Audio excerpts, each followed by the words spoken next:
লালমনিরহাটের পাটগ্রাম রেল স্টেশনে স্থানীয়রা সকাল থেকে লালমনিরহাট বুড়িমারি রেলপথ অবরোধ করেছে। ফলে লালমনিরহাটগামী একটি লোকাল ট্রেন বুড়িমারিতে আটকা পড়ে এবং আন্তনগর ট্রেন বুড়িমারি এক্সপ্রেস লালমনিরহাট থেকে ঢাকা রুটে চলাচলের কারণে জেলার 4 উপজেলার মানুষ ট্রেনটি সরাসরি ব্যবহার করতে পারছে না।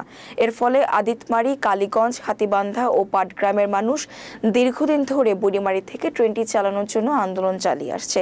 এই দাবির ভিত্তিতে বুড়িমারি স্টেশনের উন্নয়ন কাজও সম্পন্ন করেছে রেল কর্তৃপক্ষ। তবে বারবার নির্ধারিত তারিখের পরও ট্রেনটি চালু না হওয়ায় আন্দোলনকারীরা আবারও একযোগে আন্দোলন শুরু করেছে।